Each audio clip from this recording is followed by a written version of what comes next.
Mick, hi. My name's Peter Fennick, and I'm chairing this session. I'm glad you could make it. Let me just tell the group something about you. You're the author of Occult America, The Secret History of How Mysticism Shaped Our Nation. That's America, of course. And the book received the 2010 Penn Oakland Josephine Miles Award. Fantastic. Horowitz's writing has appeared in Parabola 14 times and many other publications.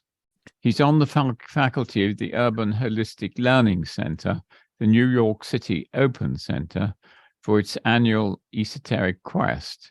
He's presented lectures at the Open Center entitled The Psychic Highway, New York's Burned Over District, and the Growth of Alternative Spirituality in America and Made in America, the History of Positive Thinking. So he is enormously creative, productive, and it's really good to have you here. And we've been having a meditation session, and to come out of the meditation and to find you there waiting for us is excellent. So I'm looking forward very much to your talk, which is ESP, case closed. Okay. Just a very quick word from me as well. Hi, Mitch. I'm Ollie. So nice to see you, Mitch. Just to let you know that I found out about Mitch via Dean Radin, who was singing your praises. Oh, yeah. And so it's great to see you. And also just to say that, yeah, I think our original agreement was for 3:15 GMT. So thanks so much for being here now. Okay. Much appreciated and great to see you. Likewise. Thank you all very much. Glad to be here with you.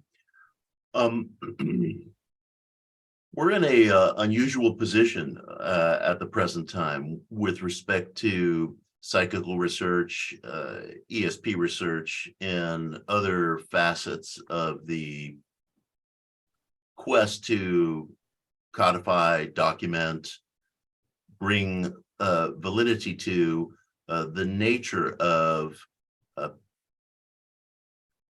how perception and how cognitive activity participates in reality in ways that go far beyond the precepts of materialism, of philosophical materialism, which have dominated our Western civilization for perhaps 300 years, but I would say more so to our immediate interests.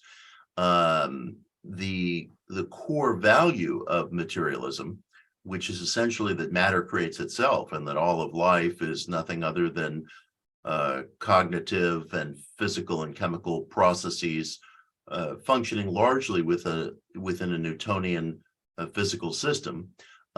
This concept has dominated contemporary culture, certainly for the past several generations, and runs almost to the point of an article of faith in a great deal of media, academia, and so forth. And it has made the funding atmosphere for ESP research quite difficult, both financially and also reputationally. We still function within an intellectual paradigm that, to a very large extent, dictates that concepts like ESP are impossible because they are impossible. The very violation of common experience is in itself considered sufficient to abrogate the data that has emerged, say, from the past 90 years of academically based ESP study in the United States, in Europe, and other parts of the world. And yet, we're in this particular spot at this moment of the 21st century in which materialism itself, philosophical materialism itself, can justly be understood as an anomaly. People like me who document the extraphysical often find themselves in the peculiar position of explaining anomalies. And yet, if one is data-driven and if one is serious about findings that have emerged from the hard sciences, quantum mechanics, brain science and neuroplasticity, placebo studies, the mind-body connection, the theoretical models that abound to try to explain exceptions within our current understanding of physicality, including string theory, including various theoretical interpretations of quantum mechanics, not to mention, as I was referencing just a bit earlier, the remarkable, replicable, and I would say statistically bulletproof findings that have emerged from academic psychical research. It is materialism itself that fails to cover the basis of life as we experience it today. And this doesn't mean by any stretch that materialism as a popular philosophy is necessarily in retreat. I think materialism as a viewpoint is going to linger for at least another generation and probably thereafter. But we are at a crossroads in which it no longer sufficiently covers the bases of observed experience. This is heightened by a kind of indirect field of study that doesn't immediately appear to intersect with ESP and psychical research, and that is the UFO thesis.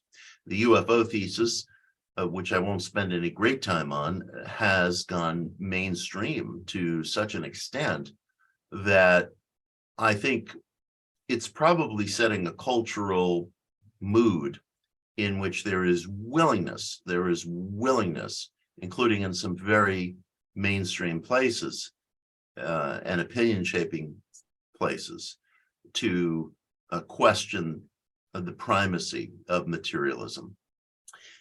And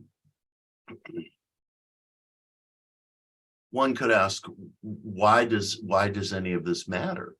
The march of progress, the search for understanding, the wish to document experiences that go beyond common observation, it continues with or without the consent of academia, the media, so on and so forth. And yet, as I alluded, the primacy of the materialist concept does make the funding atmosphere difficult, and it stymies the entrance of new participants into the research process, because people fear for loss of reputation if they work within academia. They fear for loss of clout if they work within media. And as some of you know, who engage in research yourselves, trying to drum up private sources of funding for your work is a career in and of itself. So it places a great onus on the parapsychologist. Hence, I have a lot of interest in trying to establish the validity of the ESP thesis in hopes that that atmosphere that I've described can be leavened, can be lightened, can be slackened, can be rendered more liberal in an intellectual sense. There's a long-standing concept among curious but casual onlookers into the question of psychical research that it has proven unreplicable, that it has proven the product of zealous and perhaps prejudiced researchers and has not stood up to the rigor of peer review, juried review, and of course, the gold standard of all science, replication. And I was writing a recent book called Daydream Believer, in which I consider, I hope from a rigorous perspective, the question of what might be called mind causation, the question of whether some kind of purist idealism, some kind of perceptual causation occurs within our framework of human experience.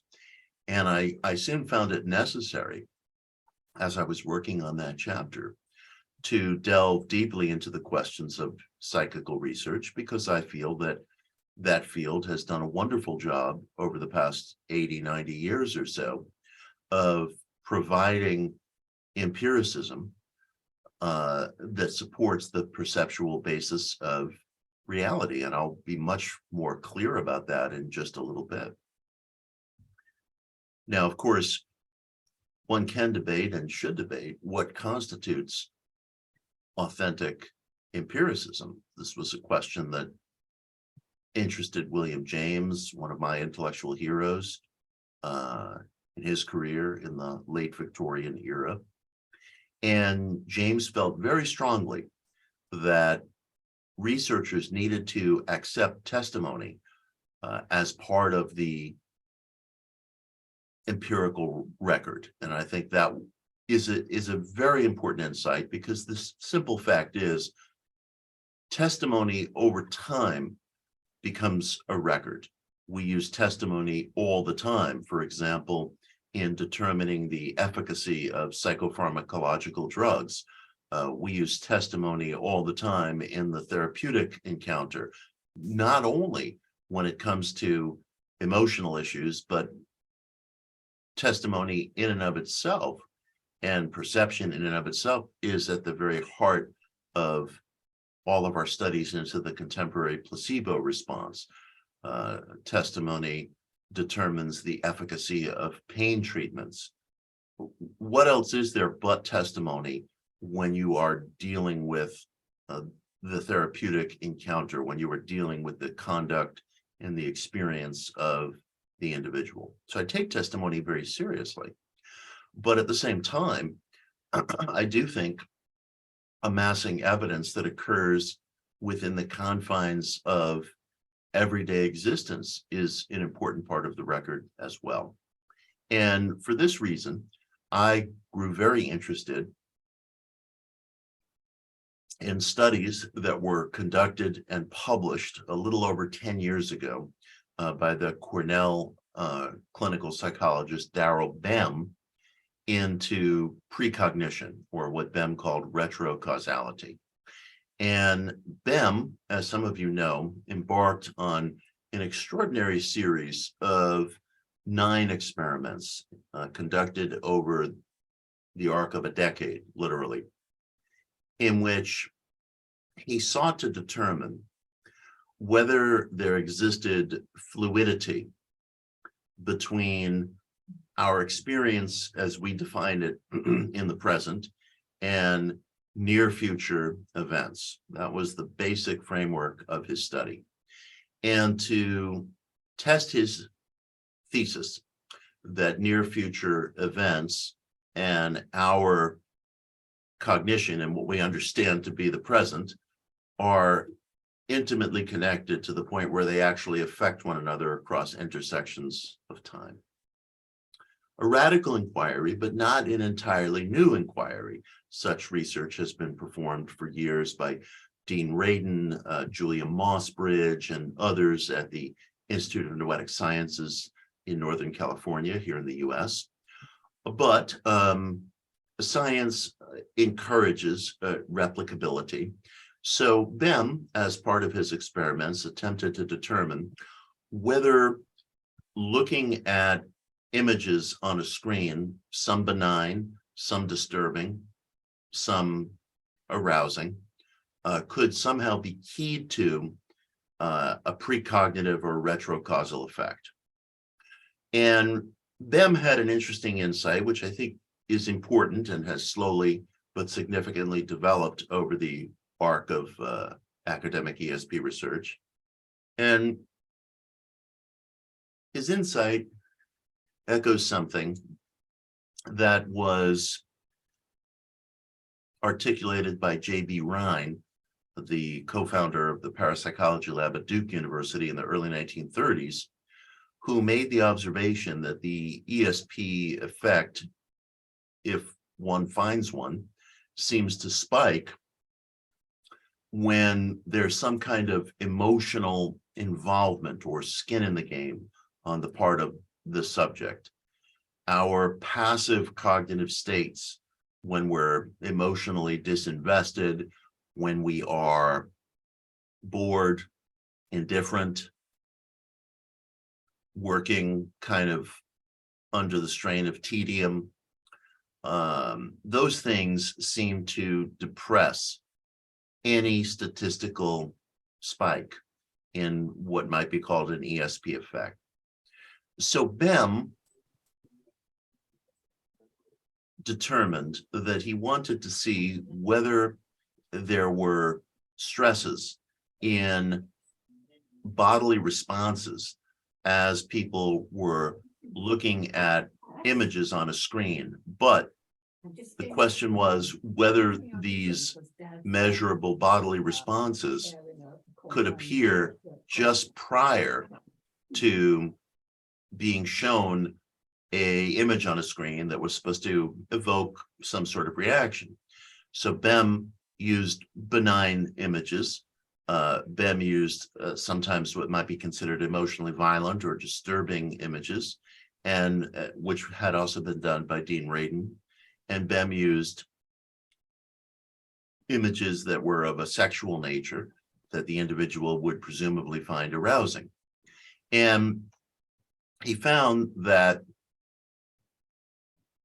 across thousands of subjects, across thousands of trials, in the framework of different experiments, there were repeated episodes of bodily stressors spiking, maybe dilation of pupils, salivation, sweat glands opening. There were bodily stressors spiking, sometimes just a second or two before one of the triggering images appeared on a screen. And he documented this and similar effects across several different experiments, but it was really experiments numbers 8 and 9 that produced the most revolutionary material. And I'm going to briefly describe them. In these experiments, particularly his last one, experiment 9, Bem would ask subjects to perform a very, very simple cognitive test to memorize a list of ordinary words. And so if you or most individuals are presented with a list of ordinary words to memorize, you'll come up with a fairly statistically common result. You look at the list, let's say there's 10 words on the list. Some short period of later, you're asked to repeat the 10 words. You might get 5 or 6 of them correct, perfectly normal response. Then Bem brought a wrinkle to the matter. And this is where things get very interesting. He repeated the exercise, presenting his subjects with another list of ordinary words to memorize in the short term, tested their recall, and then a short time after that exercise was completed, he asked his subjects to memorize the word list again. When that wrinkle was added to the experiment, Bem consistently found a measurable spike in the recall efforts of subjects who had memorized this word list in the so-called future, shortly after the results had been measured. So again, let's say you're given a list of 10 or so words to memorize. You memorize them. You give the proctor or whomever's running the experiment your results. Okay, that's that. You then return to the list and you work on memorizing it again. That's that. In such instances, over and over and over again, tracked across about 1,000 participants, Bem repeatedly found a small but statistically significant spike in cognitive recall. He referred to it as retrocausality. Retrocausality. The memorization of a word list in the near future seemed to improve the recall results in the so-called near past. It was inexplicable. It was repeatable. It showed up again and again and again. And the statistical deviance, as is often the case in these experiments, was just a few percentage points, maybe 2-3%. And yet it kept showing up, it kept showing up, it kept showing up. And Bem published these results in a paper called Feeling the Future, which was published in a prominent and respected scholarly psychological journal here in the United States. And immediately, unsurprisingly, there was a firestorm of controversy. The controversy was not over whether Bem's experiments had proven bulletproof. The controversy was over the fact that this was accepted for publication at all in a mainstream, peer-reviewed, respected academic journal. No one demonstrated any pollution whatsoever in Bem's results, but rather it was the cultural fact of their publication that engendered a great deal of pushback. Now, unsurprisingly, and I'm sure some of you with us this morning have undergone such experiences yourself. A group of skeptics, I believe it was 2 in Britain, 1 from the US, decided to rerun Bem's experiments 8 and 9. And they were able to rerun Bem's experiments so quickly and with such alacrity, at least from a media perspective, because Bem took an unprecedented step of throwing open his data for full examination to anyone who wanted to see it, of providing both software and an instruction manual to repeat his experiments at his own expense. And even his most vociferous critics conceded it was an almost unheard of act of transparency within the social sciences. Researchers are usually a little skittish about sharing their results. They're worried about people with less than noble intentions, perhaps going in, taking issue with things that they don't understand. But in this case, Bem threw open both his results, his software, which he provided free, and provided an instruction manual to any interested researchers. Now, these 3 skeptical researchers reran experiments 8 and 9 in the space of a year, relatively short period of time, given that Bem had produced his results over the course of a decade.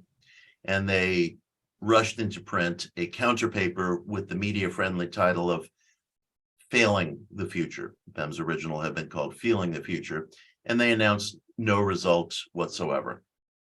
And on account of this counter paper, and on account of some of the extreme criticism that BEM met with, a perspective settled over the culture emanating from news media, reference sources, Wikipedia, and so forth. A perspective settled over the culture that BEM's results had proven non-replicable. And if you did a Wikipedia, if you did a Google search, you would have come up with perhaps the first 5 or so hits that reassured you that BEM's precognition or retrocausal results had proven non-replicable. And I was very interested in this when I was writing my book, Daydream Believer, in 2021. And I was someone, and am someone, who obviously has sympathy in the direction of the findings of academic ESP research. But even I, a person who cares about such research, a person who feels some degree of investment in such research, a person who writes about such research, who is preparing a new book, even I was of the impression that this paper, Failing the Future, and some of the other attempts at replication, the news coverage of such things, that BEM's results had proven non-replicable. So I wrote to my friend Dean Radin at the Institute of Noetic Sciences, and I said to Dean in an email, which I reproduce in the book, trying to emulate BEM's principle of transparency. I said, look, my understanding is that the BEM precognition experiments have proven non-replicable. Is that correct? And Dean wrote back to me in his very understated way and said, the BEM data is fine. And so I got to thinking, well, where have I gone wrong? Why did I come away with this misimpression? So I went right back into the data. I availed myself of the various scholarly articles, variety of other resources. And I found the following. Number one, the counter paper that I mentioned reporting that BEM's results were non-replicated omitted from its own database a profoundly important fact. Now, when the counter researchers set up their project, they pre-registered it. They announced what they were doing, and they created, by their own hand, an open source online database where they invited researchers to submit their own efforts at replicating BEM's results. And they stated in their pre-registry that they would report on and analyze the other replication efforts that were contributed to this open source database. Well, in essence, they got 3 responses. One was non-confirmatory. 2 were confirmatory. 2 studies were confirmatory. They made no mention of these two studies. Bem had his own issues with the third, but they made no mention of these two confirmatory studies when they published their paper, even though that was their own rules of the road. That was the whole reason that this open source database had been created, so that other researchers could log their results. Now, I won't get into the back and forth polemics of all this, because I can assure you they could provide enough material for a conference of its own, and I'm not sure that it would be worth anyone's time. But I will tell you this. Bem wrote a formal response to the skeptics paper and said, you know, you guys had two confirmatory studies in your own database that you didn't even report on. Why? Why? And the response he got back? The response he got back from one of the collaborators was to change the subject, was to say, oh yeah, well, there was a non-confirmatory study that you didn't include in your own published paper, and the non-confirmatory study that Bem didn't include was actually in the initial draft, but for various reasons, one of his editors found flaws with it, and they removed it. It's simple, happens all the time. So instead of directly responding to Bem as to why they violated their own rules of the road, they changed the subject. This is just politics, not research. Furthermore, because Bem had been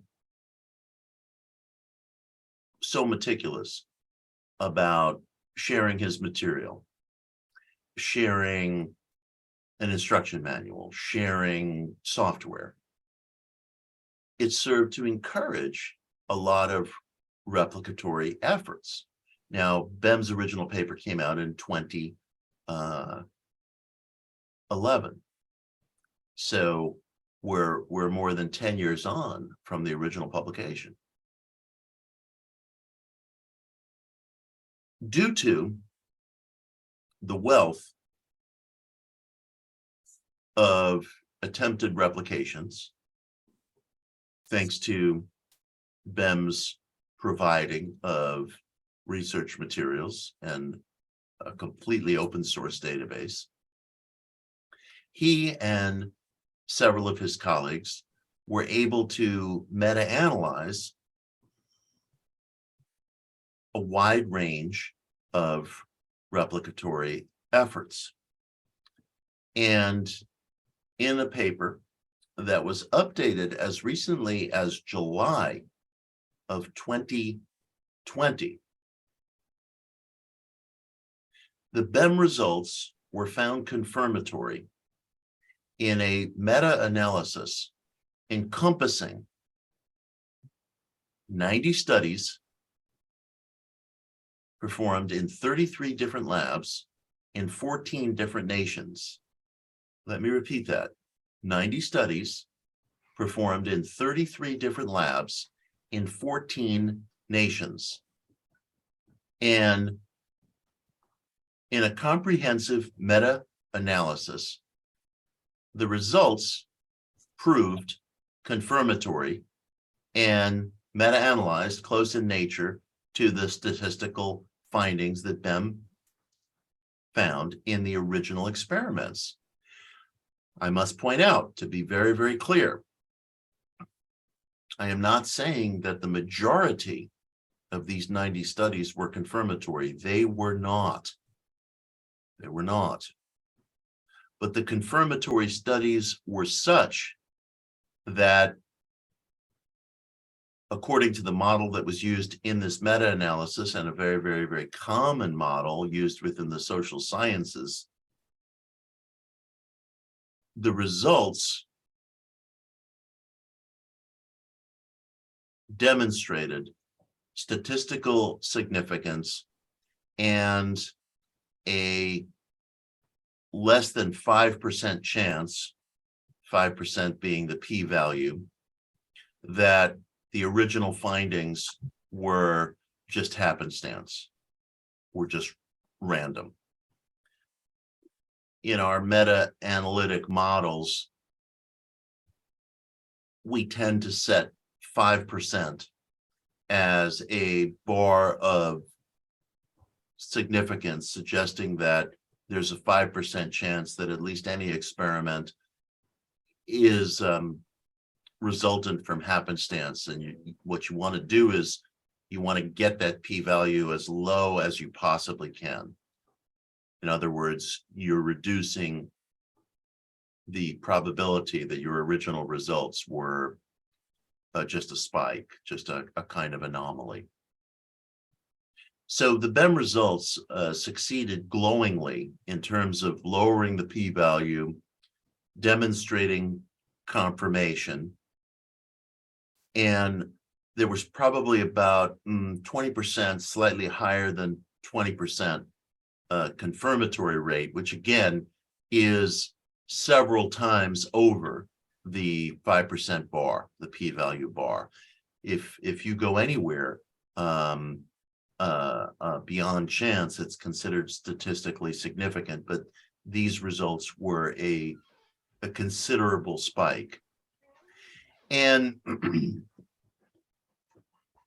this directly flew in the face of one of the articles of faith among professional skeptics of psychical research, which is that it's non-replicatory.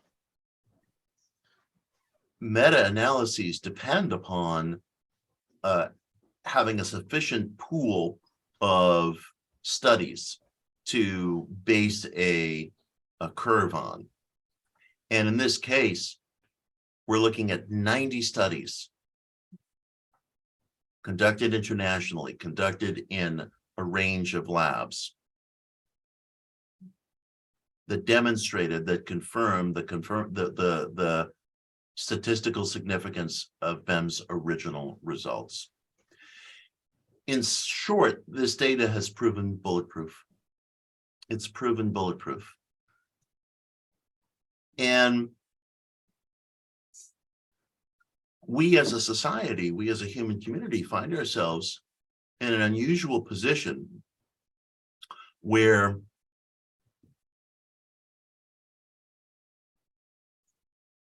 the scientific apparatus is almost in direct conflict with itself, because we are possessed of impeccable evidence,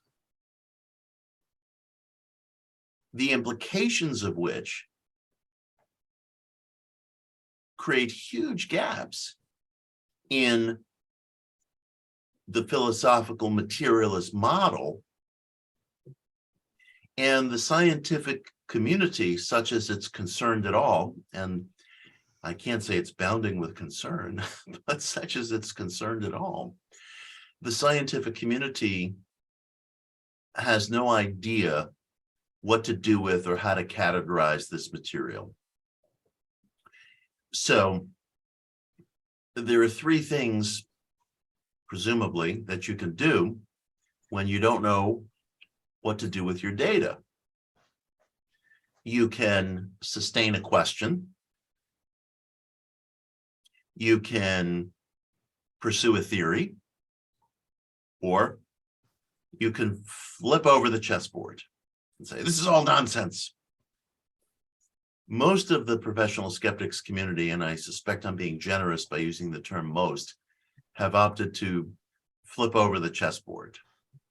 I gave a talk about this data and much else besides, and I mean, there's so much else within the parapsychological framework, work done by J.B. Ryan, I mentioned earlier, work done by Dean Radin and his colleagues, work done by the great parapsychologist Charles Honorton, who I hope to say a word about before wrapping today.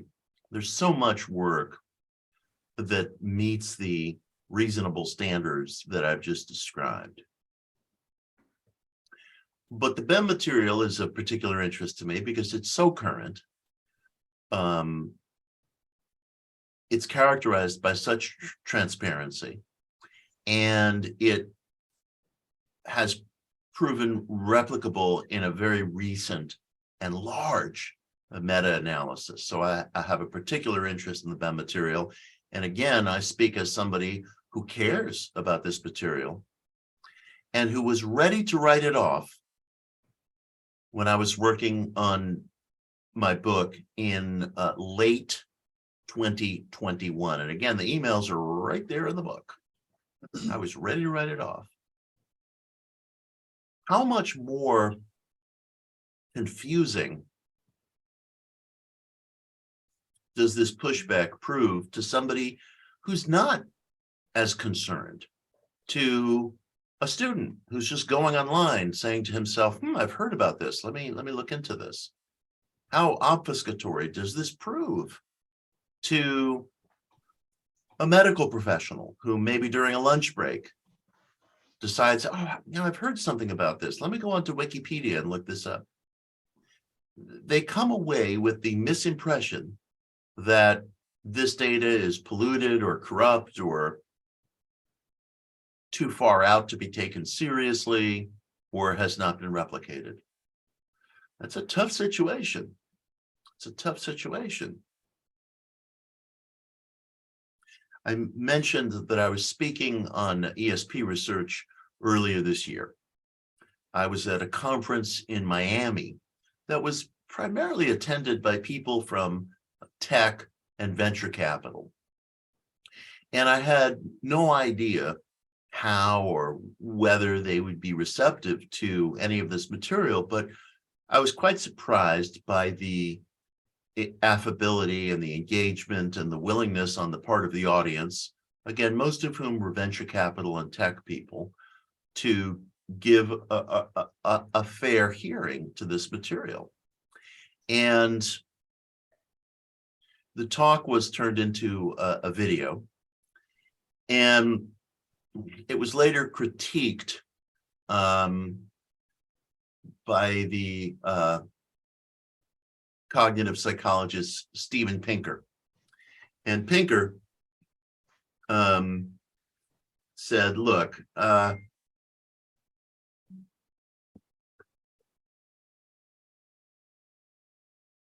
this material is absurd on the face of it. And addressing himself rhetorically to me, said, look, are you saying that a student can take an exam, get his or her grade, and then improve the grade by studying thereafter for the exam?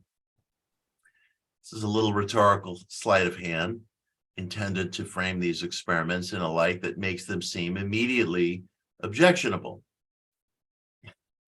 And I guess one of the rules of debating is you should never accept the premise of your opponent. Your opponent is always trying to trick you by framing these rhetorical questions in a way that paints you into a corner. But for the sake of transparency, with inspiration from Darrell Bem, I'll accept my opponent's premise. I'll argue from it. So yes, that's what I'm saying. Yes. And let me explain what I mean. If you take your exam and you get back your paper and you get a B, no, your B is not apparently going to change to an A if you work hard afterwards. That wasn't what Bem was demonstrating. We will leave questions of the production of phenomena to others to probe. But what Bem is saying, and what Bem demonstrated in his experiments, is that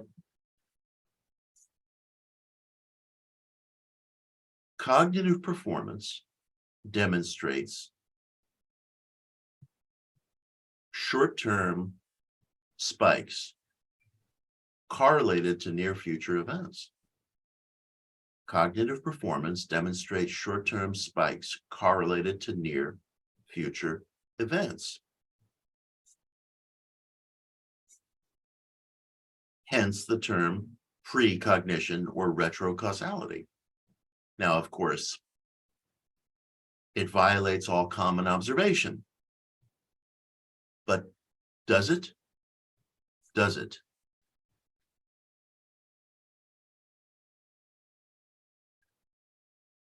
We in the West are greatly and understandably invested in a linear model of time. It characterizes our lives. It would be impossible for us to function within the five sensory world without a linear sense of time. But we also know incontrovertibly that time is conditioned. Time, as we call it, is conceptual. Time is a model of reality, albeit an enormously persuasive, important, and necessary model of reality, but it is not absolute. Since the days of Einstein, we have known that space-time, time bends under certain conditions, conditions of extreme gravity or conditions of extreme velocity at or near light speed. Now, astronauts in our own era, while moving nowhere near the velocity of light speed, demonstrate measurable, minute, but measurable declines in the aging process due to moving at high velocity. Einstein's theories of bends in spacetime have been experimentally proven. And in fact, we exist in a world of causation that we do not understand. Several physicists just won the Nobel Prize for their experiments with Bell's theorem, which in short allows us to measure the effects that objects, both on the particulate level and on the macro level, have on one another, such as reversing polarities or reversing electrical charges, separated by vast distances with no evident or obvious tendrils of causation. We know that certain minute objects, such as so-called positrons, trackably move backward in what we call time.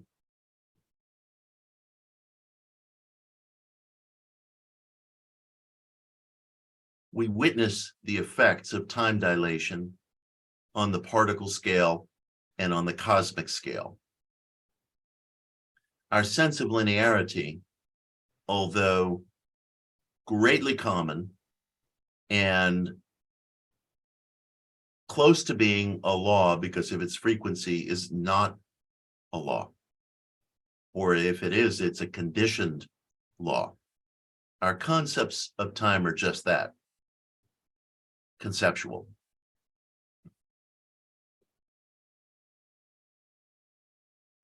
It is a logical imperative growing out of classical quantum mechanics experiments extending back to the 1930s and still earlier.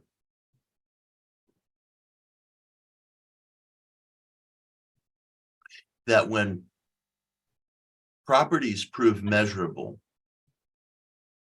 only when an observer or an automatized device takes a measurement. When properties, in this case, I'm talking about microparticles, but these experiments have been repeated with objects that go further up the scale of mass. When objects are in a so-called state of superposition, they are demonstrably infinite and are localized only when a sentient observer or an automatized device elects to take a measurement. Hence, this brought us to the Schrodinger's cat experiment. This brought us to the many worlds theory of physicist Hugh Everett. Logic demands that we accept the actuality of a world, a universe of infinitely occurring events, which we localize only through measurement. Now, again, I'm speaking of objects on the subatomic scale. I'm going back to the classical days of physics. But some of these very effects that I'm describing have not only been occurring with objects of greater and greater mass, such as hydrogen molecules, but one of the great puzzles that we're gathering data related to is this mirror effect, or what Einstein once upon a time called spooky action at a distance, where objects are affecting one another without any obvious causation. And we're getting better and better at measuring these things without necessarily making equal steps in the theoretical direction of causation.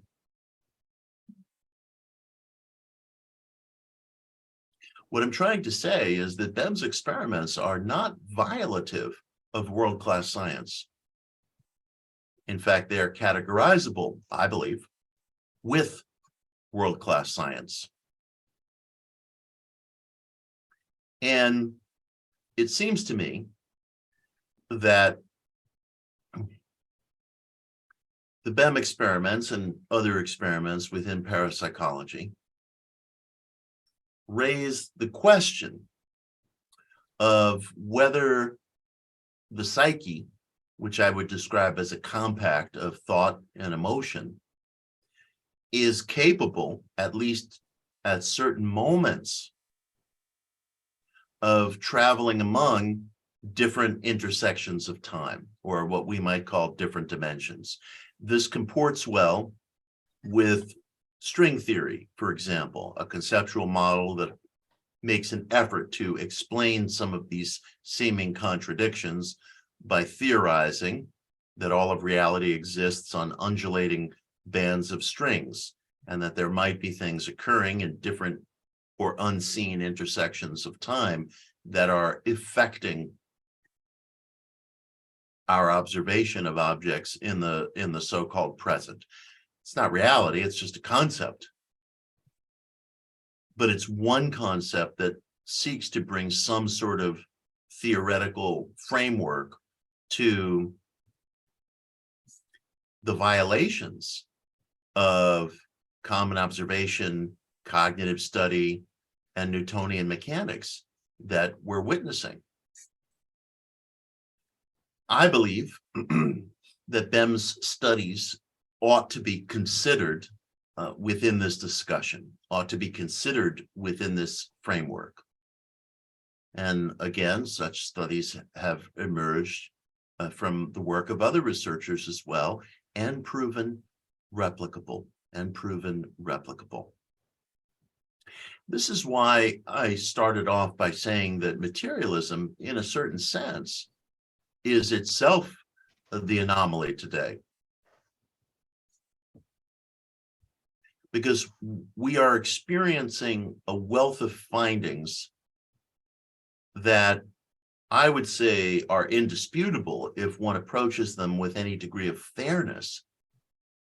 And yet their implications are so challenging that we're apt to smash the telescope, so to speak.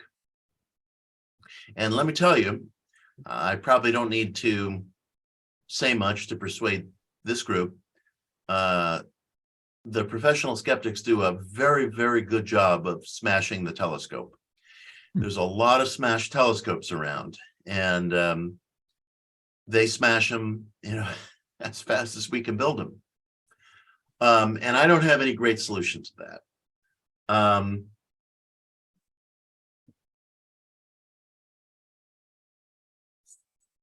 I don't have any great solution to that. I often say that when dealing with the skeptics who I debate, I reach the limits of my understanding of human nature. I could do as good a job as anyone of, tucking Sigmund Freud's cigar in my mouth and sitting back and psychoanalyzing why people are fearful of data, why people form into tribal groups to defend their paradigm, and so on and so forth. We could all do a pretty decent job of that. But I must say, I do reach the limits of my understanding of human nature when encountering people who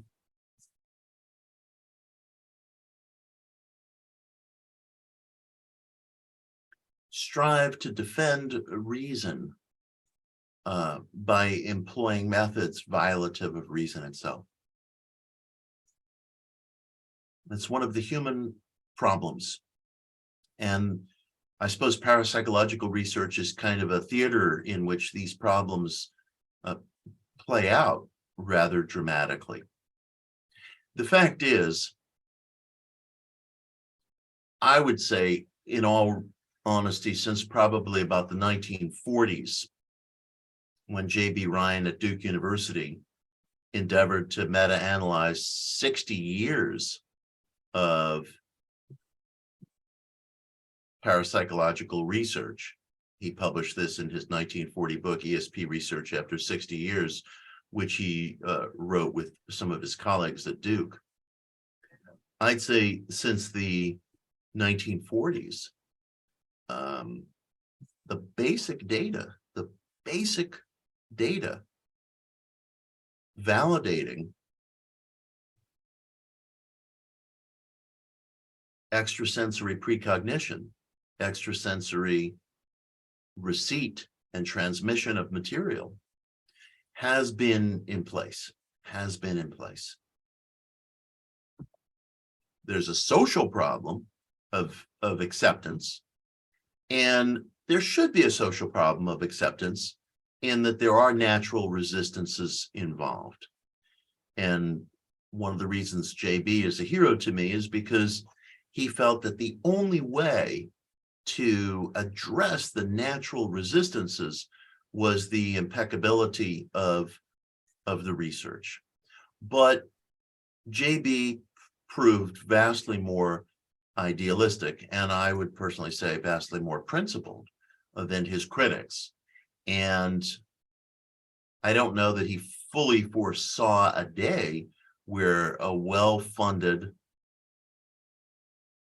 polemically intense professional skeptical apparatus would seek to repeatedly and continually overturn even that evidence that was performed according to the highest standards.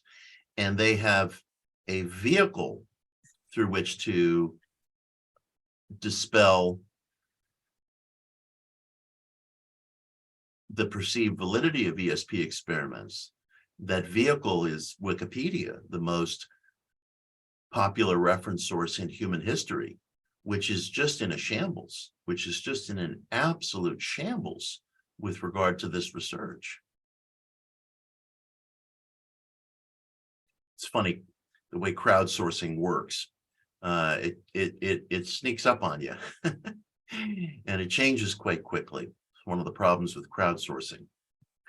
When I was giving my talk in Miami on the BEM material, I was talking about Charles Honorton's Gonsfeld experiments, which I'm sure many of you have heard of, a series of experiments that Honorton and his colleagues pioneered in the 70s and 80s, where they sought to determine whether conditions of comfortable sensory deprivation could in effect spike an ESP effect, and they were specifically studying telepathy, where one individual was attempting to transmit, so to speak, an image to another individual. The other individual, the receiver, might be seated in a situation of comfortable sensory deprivation, maybe a very quiet room, noise-proof room with headphones on, emanating white noise, eye shades on, this sort of thing. And the results that BEM found using a target system of 4 possibilities, one being real, the 3 others being decoys, thus giving you a 25% chance of getting a guess hit rate. His results sometimes spiked as high as 38%, which is really statistically significant, And they've stood up to meta-analysis and replication, repeat efforts. And I pointed out at this conference that on Wikipedia, the Gonsfeld experiments were described as pseudoscience with no sourcing, something that would get red flagged on any other reference site. So at some point, sitting up, presumably late into the evening, one of our interlocutors in the skeptic community heard my talk, and lo and behold, several days later, the pseudoscience reference on Wikipedia suddenly produced 4 footnotes as of this presentation. For all I know, now it's 6, now it's 1. Maybe the reference is gone, but I'm always very careful to say, as of this presentation, as of this writing. If you read my work, you'll find if I get into ESP, that's my favorite phrase, because it changes all the time. So as of this presentation, there appeared about 4 footnotes that sought to validate the pseudoscience label that I had objected to in my talk. But all 4 footnotes lead back to sources published by Prometheus Books, which is a dedicated professional skeptics press located in the city of Buffalo, New York, here in New York State, where I live. And it would be the equivalent of sourcing your point to a announced and transparent partisan source, doing so 4 times over and calling that reference material. It would get you a flunking grade in any freshman course that required you to reference your data. But these things change quickly. They are polemically jiggered. They are argumentative rather than documentary. And they violate the basic rules of reference sourcing. And yet, that's what we have to go on. So if a kid is doing a book report on ESP research and he or she goes onto Wikipedia, this is the data that will be encountered. This is the data that will be encountered. One of the things I've written about before, and I'm going to say this in brief because I don't want to spend too much time on the polemics, but the late James Randi produced an online guide for teachers to respond to students, grade school students' questions about ESP research. And in that online guide, Randi misstated that J.B. Rhine in his Duke experiments spiked negative results, didn't include negative results.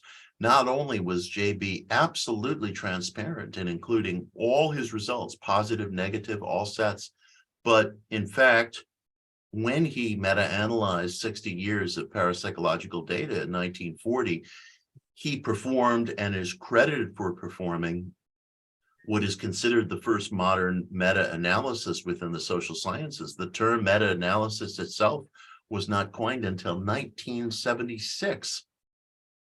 And I'm shy about saying this in public because somebody will get hold of it and cut it up. But amazingly, even on the Wikipedia page pertaining to meta-analysis, JB is thusly credited. I'm sure this will change. So, keep an eye out. And not only that, But when JB opened the parapsychology lab at Duke in the early 1930s, it was common practice and poor practice within the social sciences in general to exclude negative sets, maybe under the spurious justification that there was something wrong with the methodology or what have you. But this is what is often referred to as the file drawer problem, or sometimes as publication bias. And JB not only reversed that practice of excluding negative sets at the Duke Parapsychology Lab, but he did so out and in front of the other social sciences and induced the whole field to reverse that unfortunate practice. It's not just that he brought good standards to his own parapsychological research, but his rejection of the then common practice of excluding negative sets helped institute a discipline-wide change, a discipline-wide reversal in that practice. Mitch. Yes. I think probably you're going to have to wind up now because we're Very coming happy to to. the end of time. So Very if you happy could to. do that. Time is just conceptual. I feel like I could keep going. No, Absolutely I'm right. joshing. And I shall. Thank you. And so anyway, this guide for teachers misstated that JB excluded negative results, whereas JB was a pioneer discipline-wide in reversing that unfortunate practice. So we stand today at this interesting crossroads. We have bulletproof data indicating an ESP effect, indicating a precognitive effect. We have a skeptical apparatus that for a long time has been dedicated to discrediting this data. And we have finally a situation within the framework of human knowledge itself, where greater and greater exceptions are emerging to the materialist philosophical model. And it falls to us, I believe, to keep the torch lit that I think JB provided for us, at least here in the United States. And certainly other researchers made commensurate efforts in Europe and other parts of the world, to practice absolute transparency, to continue to assemble the data, and to operate with the appropriate morale at our backs,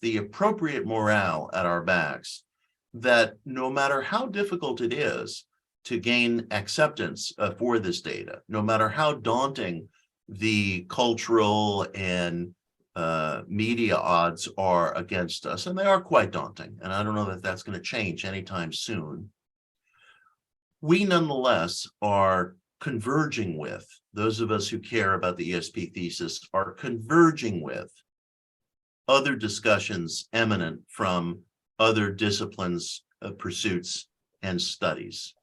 And it seems to me that this convergence provides an inevitable opportunity and opening, which I think is probably emergent in this generation, to consider the extraphysical and perceptual basis of reality.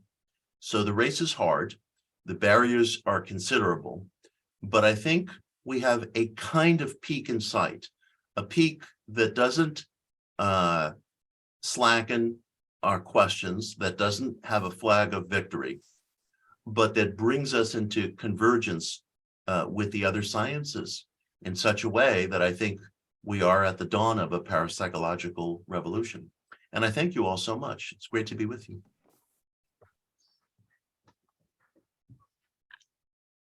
Peter, I think you're muted. And what we can do is we can go a little bit longer. We'll have a shorter tea break, and we'll keep going for another 10 minutes or so for questions, and then just have a shorter tea break than normal. Yes, Mitch, thank you so much for that. Thank you. I'm really grateful to you for putting it out so well. In actual fact, any of us who works in a EEG laboratory where you're doing a sort of BEM type experiment can see the results coming up in front of you. They're not difficult to get. It's an everyday effect. And the other effect, which if you're going into parapsychology, again, in an EEG lab, is to be aware of the feelings of other people in the team. I once made the error of bringing a goat into a set of experiments I was doing, and what had been positive experiments before became absolutely negative. And so it was nothing to do with the goat. He didn't know that he was causing it, but yet he was. So there are many delicate points which we need to think about. Now, we're being permitted to go on for a little. So anybody got a question? Yes, Bernard has. Okay, Bernard. And then Judith. Can you keep them short?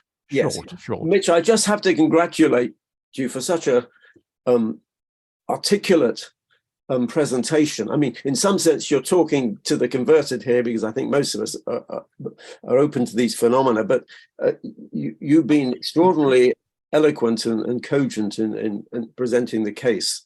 And of course, you focus mainly on the BEM experiments, but I know you could have done the same for other ones too.